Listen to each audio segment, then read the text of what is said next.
Halo, selamat pagi pemirsa TVR Parlemen dimanapun Anda berada. Berjumpa kembali tentunya dalam program TVR 09 bersama saya Alfat Rizky dan juga rekan saya.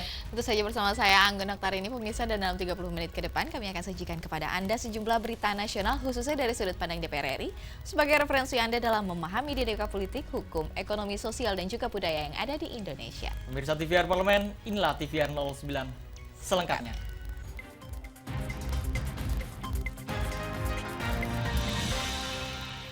Pemirsa, dalam kunjungan kerja reses ke Mamuju, Sulawesi Barat, Komisi 4 DPR RI meninjau langsung kegiatan sektor tanaman pangan padi dan jagung. DPR RI menilai kebijakan dalam produksi pertanian padi dan jagung di daerah ini sudah berjalan dengan baik. Komisi 4 DPR RI melakukan kunjungan kerja reses ke Mamuju, Sulawesi Barat untuk melihat langsung kegiatan sektor tanaman pangan padi dan jagung. Kunjungan ini merupakan bagian dari peran pengawasan atas implementasi kebijakan pemerintah pusat dalam mengatur pangan di kawasan Mamuju. Dalam tinjauan ini, Wakil Ketua Komisi 4 DPR RI Suhardi Duka mengatakan, kebijakan dalam produksi pertanian padi dan jagung sudah berjalan dengan baik, mulai dari aspek distribusi pupuk, air, hingga proses panen. Sejauh ini serapan Bulog terhadap beras petani sudah cukup baik, namun pemerintah diminta untuk memperhatikan hasil panen petani jagung yang mengalami kendala penjualan. Suhardi Duka mendorong Bulog untuk melancarkan serapan hasil panen jagung agar harga jualnya di pasaran tidak merosot. Jadi hari ini kita cek bagaimana pelaksanaan kebijakan di tingkat pusat terimplementasi sampai ke daerah. Dan ternyata untuk di sektor padi itu saya kira sudah berjalan, termasuk pemasangan pompa dan lain sebagainya. Jika sekiranya pupuk ini jagung ini bisa di atas 4.000 sampai 5.000, walaupun HPP-nya dari Badan Pangan itu sudah 5.000, tapi kan Bulog tidak bisa beli jagung. Belum beli jagung untuk di Kabupaten Mamuju ini. Jadi petani kesulitan, jadi harga pasarnya terlalu rendah. Jadi saya kira ini yang kita harus sampaikan kepada Bulog, supaya jangan hanya membeli satu komoditi, juga membeli jagung, karena memang HPP-nya sudah ada. Suhardi menambahkan harga jagung di kawasan Mamuju mengalami penurunan harga senilai Rp500. Penurunan harga jagung itu membuat petani kesulitan meraup untung. Terlebih, petani membutuhkan biaya produksi pertanian seperti pembelian pupuk dan kebutuhan lainnya. Dari Mamuju, Sulawesi Barat, Bani, TVR Parlemen melaporkan. Baik pemirsa, kita beralih ke Komisi 9 DPR RI yang meninjau realisasi kelas rawat inap standar dan di Rumah Sakit Kondo, Sulawesi Utara. Wakil Ketua Komisi 9 DPR RI di sini pun menilai penerapan program Kementerian Kesehatan terkait KRIS sudah berjalan 40%. Komisi 9 DPR RI meninjau realisasi kelas rawat inap standar atau KRIS yang merupakan ujung tombak program pemerintah pusat terkait pemenuhan kebutuhan kesehatan masyarakat. Ditemui usai meninjau RSUP Kandau di Sulawesi Utara, Wakil Ketua Komisi 9 DPR RI Melkiades Lakalena mengatakan, penerapan program Kementerian Kesehatan terkait KRIS sudah berjalan 40%. KRIS nantinya akan menjadi persyaratan setiap rumah sakit di Indonesia yang bekerja sama dengan BPJS. Melkiades berharap RSUP Kandau dapat menjadi percontohan implementasi program layanan kesehatan KRIS di Sulawesi Utara. Hasil diskusi kami dengan Ibu Direktur tadi, persiapan sudah terus berjalan, sudah mendekati hampir 40% dan menuju ke 12 kriteria yang disyaratkan, dan untuk kelas 3 sendiri memang sudah mendekati 40% yang menjadi persyaratan dari pelaksanaan KRIS di setiap rumah sakit. Tentu kami mendukung terus kepada Kementerian Kesehatan melalui Pak Sunarto selaku Direktur Urusan Tata Kelola dan semua teman-teman Kemenkes RI untuk terus membantu agar RSUP di seluruh tanah air juga di Kandau ini juga kita persiapkan menjadi ujung tombak pelaksanaan berbagai program kesehatan terutama KRIS di tanah air. Anggota Komisi 9 DPR RI Saleh Partaunan Daule mengatakan, menyamakan standar kelas 1 sampai kelas 3 tidaklah mudah, sebab ada beberapa faktor yang harus dilengkapi, seperti tempat tidur dan peralatan medis dengan kualitas standar. Nah, untuk membuat semuanya sama, itu ada beberapa faktor yang harus memang dilengkapi. Termasuk misalnya, itu pasti ada perubahan dari tempat tidur yang ada di rumah sakit. Kalau tadinya mungkin ada kelas 3, semua kelas 3 satu ruangan misalnya berapa orang. Nah, kalau sekarang dia kan ada ukurannya, jadi kalau KRIS itu satu ruangan berapa orang. Dari Sulawesi Utara, Ridwan, TVR Parlemen melaporkan. Pemirsa, DPR RI meminta jajaran kepolisian bekerja ekstra dalam melakukan pengamanan jelang pilkada serentak pada November mendatang. Informasi selengkapnya usai jeda berikutnya, tetap bersama kami di TVR 09.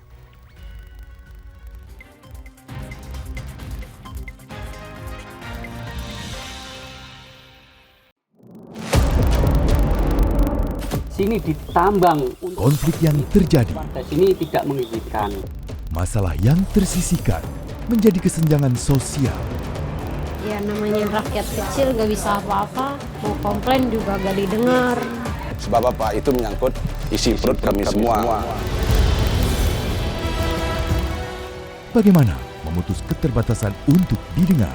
Jadi kalau misalnya masyarakat sudah merasa tidak lagi ada yang memperjuangkan aspirasinya, maka masyarakat memang sangat berhak untuk meminta dewan yang mewakili mereka di parlemen.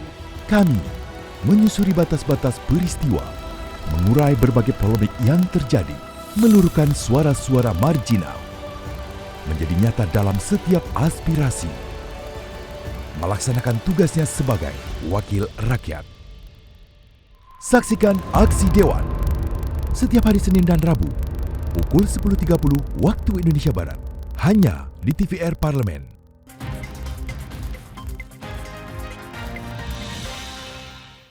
Terima kasih pemirsa masih bersama kami di TVR 09. Pemirsa, Polda Kalimantan Tengah diminta melakukan langkah antisipatif dalam memastikan kelancaran perhelatan Pesta Demokrasi Indonesia November mendatang. DPR RI menilai pengamanan pilkada serentak akan lebih sulit dari pilpres lalu karena dilakukan serentak lebih dari 500 kabupaten kota. Jelang pilkada serentak pada November mendatang, Komisi 3 DPR RI meminta Polda Kalimantan Tengah menyiapkan berbagai langkah antisipatif untuk memastikan pesta demokrasi tersebut berjalan dengan aman dan lancar. Dalam kunjungan kerja ke Pangkalan Bun, Kalimantan Tengah, anggota Komisi 3 DPR RI Hinca Panjaitan meminta Polda Kalimantan Tengah bekerja ekstra. Pasalnya ia menilai pengamanan pilkada serentak akan lebih sulit dari pilpres lalu, karena dilakukan serentak di lebih dari 500 kabupaten kota. Karenanya Polda Kalteng harus segera melakukan pemetaan wilayah berdasarkan tingkat kerawanan konflik. Gubernur saja 37 provinsi. Kalau satu provinsi 3, kalikan berapa itu paslonnya. Kabupaten kota lebih dari 500 sekian, hampir 600. Banyak sekali ini.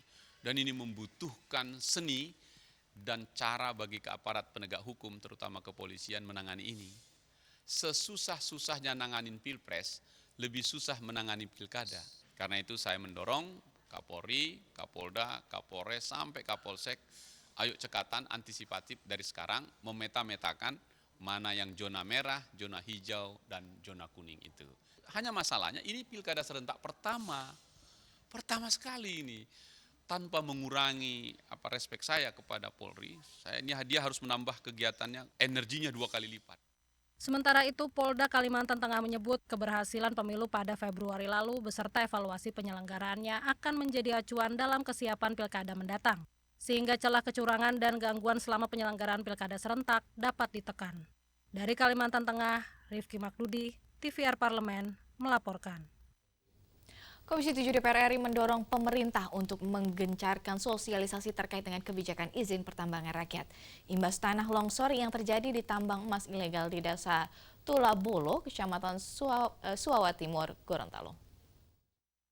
Baru-baru ini aktivitas tambang emas ilegal di Desa Tulabolo, Kecamatan Suawa Timur, Gorontalo mengakibatkan longsor yang menewaskan 27 orang dan 15 lainnya dinyatakan hilang. Menanggapi hal ini, Komisi 7 DPR RI mendorong pemerintah untuk menggencarkan sosialisasi terkait kebijakan izin pertambangan rakyat. Wakil Ketua Komisi 7 DPR RI Maman Abdurrahman menyayangkan terus terulangnya kejadian serupa. Padahal, Undang-Undang Minerba telah memberikan ruang bagi perorangan dan koperasi untuk melakukan eksplorasi tambang hingga 10 hektar. Karenanya ia mendorong pemerintah daerah aktif melakukan sosialisasi izin pertambangan rakyat bagi masyarakat setempat.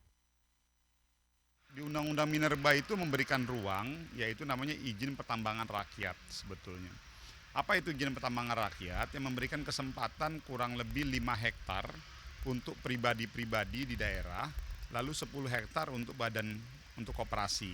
Nah ini sebetulnya kesempatan yang sebetulnya kita berikan ruang. Nah, namun memang mungkin nanti ke depan yang perlu kita dorong adalah sosialisasi kepada masyarakat-masyarakat dan kepala-kepala daerah. Nah ini memang dituntut untuk proaktif kepala daerah, bupati dan gubernur di daerah masing-masing.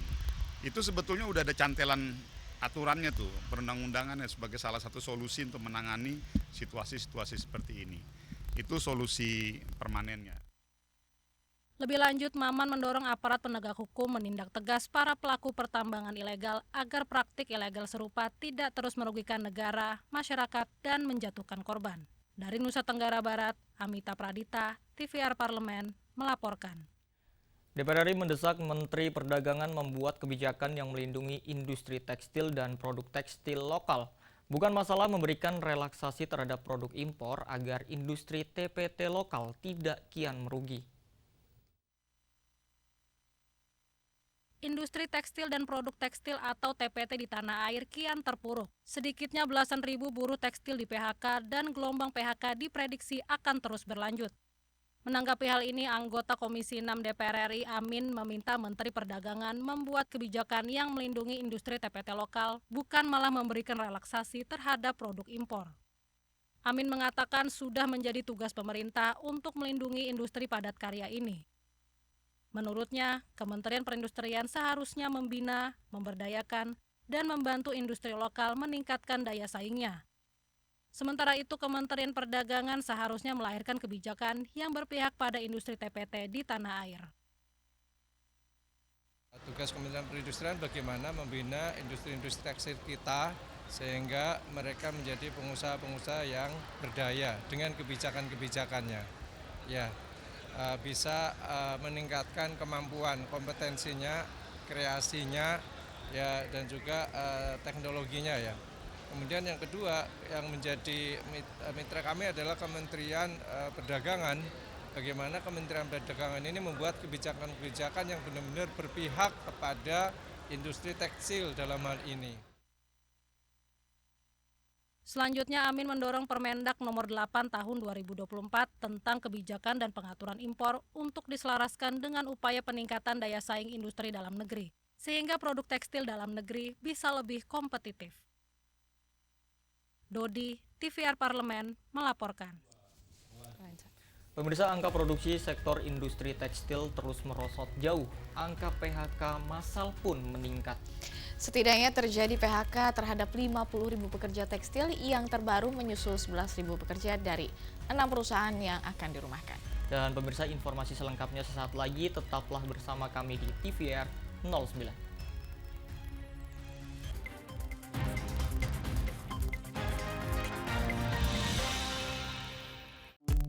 DPR RI memiliki fungsi diplomasi dalam menjalankan politik luar negeri sesuai dengan pasal 116 Undang-Undang MD3. Kontribusi aktif BKSAP DPR RI memainkan peranan penting dalam memenangkan persaingan global melalui IPU, IPA, IPPF, IPA, dan PUIK. BKSAP memiliki komitmen yang tinggi dalam krisis kemanusiaan dunia. Fungsi diplomasi dijalankan untuk mendukung upaya pemerintah dalam melaksanakan politik luar negeri.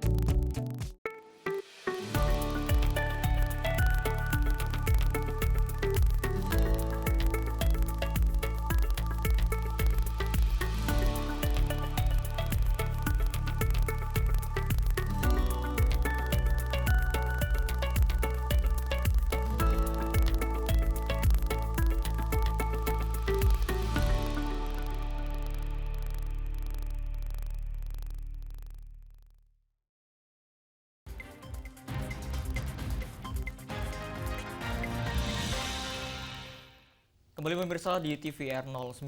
Tren fashion dari luar negeri membuat masyarakat berbondong-bondong menggunakan produk tekstil impor.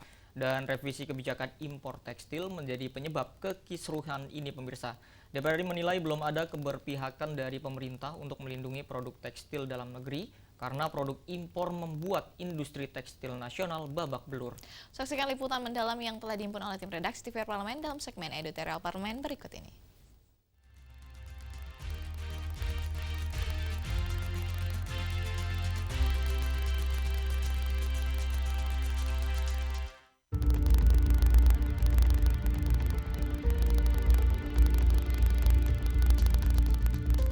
Permintaan ekspor diyakini menjadi salah satu penyebab merosotnya angka produksi yang berimbas pada maraknya PHK di sektor industri tekstil. Saat ini, kecenderungan masyarakat lebih memilih menggunakan produk tekstil impor yang berakibat merosotnya angka permintaan produk tekstil dalam negeri. Gelombang PHK terjadi di sentra industri tekstil dan produk turunannya. Konfederasi Serikat Pekerja Nusantara mencatat terjadi PHK terhadap 50.000 pekerja. Yang terbaru, menyusul 11.000 pekerja dari 6 perusahaan akan dirumahkan. Revisi kebijakan impor tekstil menjadi penyebab kekisruhan ini. DPR RI menilai belum ada keberpihakan dari pemerintah untuk melindungi produk tekstil dalam negeri. Karena produk impor membuat industri tekstil nasional babak belur. Pembahasan APBN demi APBN semenjak 5 tahun terakhir ini nyaris tidak ada. Untuk itu ya kami menyarankan ini dihadirkan kembali. Karena apa? Teknologi nggak bisa dipungkiri. Keniscayaan terhadap kemajuan teknologi baik dari China maupun di luar China ini sangat maju, ya, yang membuat tingkat efisiensi yang tinggi. Nah kalau ya efisiensi kita lemah, tentunya kompetitif kita pasti lemah. Justru karena itu ya pemerintah harus hadir dan tanda kutip manajemen keuangan negara terhadap kebijakan-kebijakan lembaga perbankan. Jangan dong, sudah belasan tahun ya industri tekstil ini dianaktirikan ya di Republik kita ini. Ini yang kami menyedihkan sekali. Sementara industri tekstil ini kita masih punya prospek yang baik kok. Ya, dengan besarnya penduduk kita ini jangan menjadi sasaran empuk daripada negara-negara China yang selama ini memberikan. Pemerintah harus segera memperketat keran impor agar tidak semakin mematikan industri dalam negeri. DPR RI menyarankan pemerintah mencari celah untuk mengubah peraturan Kementerian Perdagangan yang lebih berpihak pada industri tekstil nasional.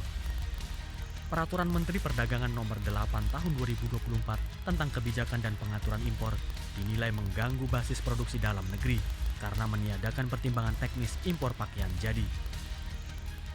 Gelombang PHK dapat berimbas pada meningkatnya angka pengangguran dan kemiskinan serta menurunnya daya beli masyarakat. Pemerintah didesak menyelesaikan permasalahan tersebut agar tidak mengganggu agenda pembangunan dan kemampuan fiskal. Ya, saya kira target pemerintah ya kalau untuk memperkuat fiskal ya memang bisa terganggu juga kalau misalnya tingkat konsumsi masyarakat juga lemah karena memang lagi sulit kan begitu. Apalagi kemudian dengan kehilangan pekerjaan ya otomatis kemampuan daya beli masyarakat juga akan semakin berkurang. Sangat-sangat berkurang dan berada di titik yang sangat mengkhawatirkan. Nah, makanya kita doronglah pemerintah ini dengan Kemenko-nya itu untuk sesegera mungkin mengantisipasi jangan sampai kemudian ini menjadi gelombang yang jauh lebih besar dan nanti keteteran. Untuk mengurai persoalan ini, DPR RI menyarankan intervensi penuh pemerintah pusat, baik Kementerian Perdagangan dan Perindustrian. Bantuan pembiayaan perbankan, perketat barang impor, dan kebijakan non-tarif perlu menjadi program prioritas. Hal ini untuk mendorong produk tekstil nasional lebih kompetitif dan tetap berproduksi. Nah, itu yang perlu inovasi-inovasi dari pemerintah. Pemerintah harus memberikan proteksi agar pabrik-pabrik kita itu bisa lebih kompetitif produknya, produk tekstilnya. Baik dari segi perbankan bagaimana harus bunga kredit yang murah, juga urusan-urusan birokrasi, sehingga mereka bisa menekan kosnya tapi bisa bersaing. Tapi dari sisi peraturan pemerintah juga harus jangan memberikan kelonggaran yang terlalu rileks kepada impor hasil-hasil tekstil.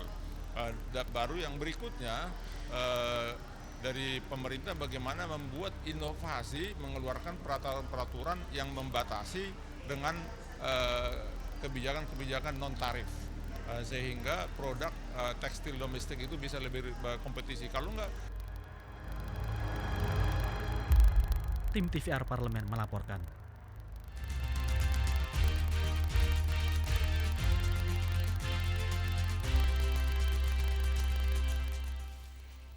Ya pemirsa, terdiri dari 20 hingga 30 ribu pulau yang terletak di Samudra Pasifik menjadikan negara kepulauan ini kaya akan destinasi liburan yang menarik. Tentu ini dapat Anda nikmati nih pemirsa.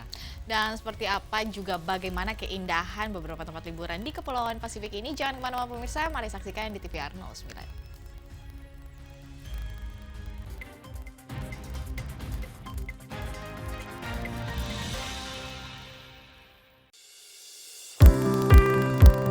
Mengenal tugas dan fungsi DPR RI.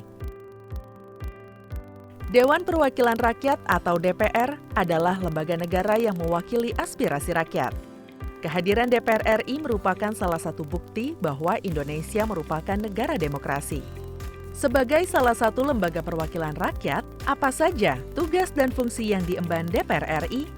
Berdasarkan pasal 20A ayat 1 Undang-Undang Dasar 1945, DPR memiliki 3 fungsi, yakni fungsi legislasi, anggaran, dan pengawasan. Tugas dan wewenang DPR berbeda untuk setiap fungsinya. Yang pertama, fungsi legislasi.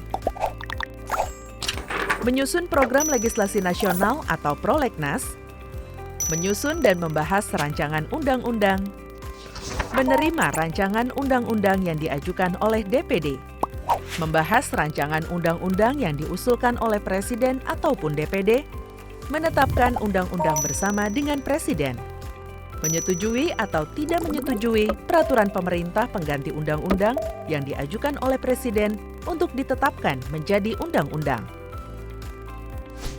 Yang kedua, fungsi anggaran. Memberikan persetujuan atas rancangan undang-undang tentang APBN yang diajukan oleh Presiden. Memberikan persetujuan terhadap pemindahtanganan aset negara maupun terhadap perjanjian yang berdampak luas bagi kehidupan rakyat yang terkait dengan beban keuangan negara. Menindaklanjuti hasil pemeriksaan atas pengelolaan dan tanggung jawab keuangan negara yang disampaikan oleh BPK. Memperhatikan pertimbangan DPD atas rancangan undang-undang tentang APBN dan rancangan undang-undang terkait pajak, pendidikan, dan agama. Yang ketiga, fungsi pengawasan. Fungsi pengawasan, DPR bertugas melakukan pengawasan terhadap pelaksanaan Undang-Undang APBN dan kebijakan pemerintah, serta membahas dan menindaklanjuti hasil pengawasan yang disampaikan oleh DPD. Demikian penjelasan tentang tugas dan fungsi DPR menurut Undang-Undang. Informasi ini dipersembahkan oleh TV dan Radio Parlemen, Biro Pemberitaan Parlemen, dan Sekretariat Jenderal DPR RI.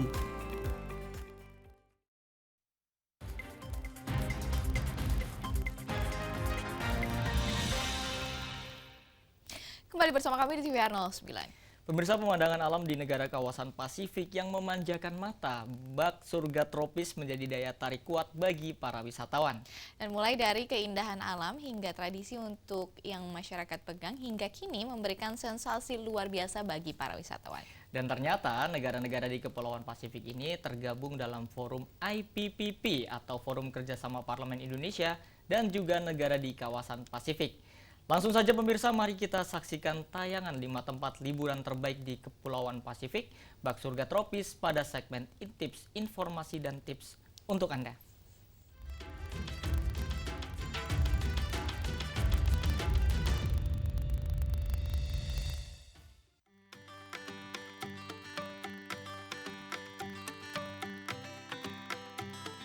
Pemirsa TVR Parlemen, kalau dengar kata liburan, ingat apa? Hayo! Pasti pemandangan indah yang memanjakan mata dong. Nah, Intips kali ini akan mengajak pemirsa jalan-jalan ke negara-negara kepulauan di kawasan Pasifik. Rata-rata negara kepulauan ini berada di Samudra Pasifik Selatan. Tempat-tempat ini bisa pemirsa jadikan sebagai destinasi liburan untuk Anda yang senang berlibur ke daerah tropis. Ternyata, negara-negara ini juga tergabung dalam Forum Indonesia Pacific Parliamentary Partnership atau IPPP yang merupakan forum kerjasama Parlemen Indonesia dan negara-negara kawasan Pasifik. Pemirsa penasaran? Berikut rekomendasi 5 tempat liburan terbaik di Kepulauan Pasifik. Republik Palau berada di Samudra Pasifik Selatan, tepatnya di sebelah tenggara Filipina. Keindahan alam yang memesona akan memberikan liburan yang asik dan tak terlupakan. Ada lebih dari 200 pulau vulkanik dan batu kapur yang masih asri di Palau. Hutan hijau yang lebat dan laguna virus yang menawan menciptakan pemandangan yang sempurna. Negara kepulauan ini menawarkan tempat terbaik menyelam dengan pemandangan surga tropis. Untuk pemirsa yang hobi snorkeling, harus kunjungi pulau ini ya. Samoa dikenal sebagai jantungnya Polinesia. Negara kepulauan ini terletak di antara Hawaii dan Selandia Baru. Dataran pantai, gunung berapi, hutan hujan yang hijau membentuk pemandangan yang sempurna. Kamu akan dimanjakan dengan air terjun, lubang sembur, gua, ladang lava, dan pantai yang indah. Terdapat pula Taman Nasional yang indah, bak surga tropis. Uniknya, ketika pemirsa berkunjung ke sini, ada sekelompok masyarakat lokal yang masih memegang tradisi uniknya. Kepulauan Cook merupakan tempat liburan terpencil yang memiliki akses mudah. Negara kepulauan ini terdiri dari 18 pulau yang terletak di antara Polinesia Prancis dan Tonga. Para wisatawan akan menikmati gabungan antara budaya modern dan tradisional. Laguna Aitutaki menjadi tempat favorit di sini. Selain itu, ada pulau kolam gua tanah yang memberikan pemirsa sensasi liburan luar biasa. Pulau ini selalu menarik hati para turis dari berbagai belahan dunia. Kepulauan Polinesia terletak di antara Australia dan California dalam kawasan Samudra Pasifik Selatan. Ada sekitar 118 pulau yang dikelompokkan menjadi 4 kepulauan vulkanik. Pemandangan alam yang menakjubkan akan membuat liburanmu spesial. Gunung hijau lumut, Laguna Pirus, dan pantai berpasir menjadi landscape yang keren. Ada pula budaya yang mengagumkan. Bora Bora bisa menjadi salah satu tempat terbaik yang menawarkan liburan mewah untuk pemirsa yang ingin berlibur bersama pasangan, teman maupun keluarga. Fiji terletak di Samudra Pasifik Selatan. Kepulauan Fiji memiliki 330 pulau yang memiliki pemandangan yang menakjubkan. Pulau ini sangat cocok untuk liburan dari segala usia. Berbagai permainan air seperti skydiving, trekking, arum jeram, scuba diving, dan permainan lainnya patut Anda coba. Hutan hujan tropis, terumbu karang, dan perkebunan kelapa di Fiji melengkapi keindahan kepulauan ini. Surga tropis ini pun minim angka kejahatan. Itu tadi kelima negara kepulauan di Samudra Pasifik yang menjadi tempat terbaik untuk liburan. Pantas saja ya, kelima negara ini dan negara-negara Pasifik lainnya menjalin kerjasama dengan Indonesia dalam forum IPPP yang juga memiliki pemandangan alam yang tak kalah indah. Well, surga tropis memang selalu menawarkan sensasi liburan yang spektakuler ya.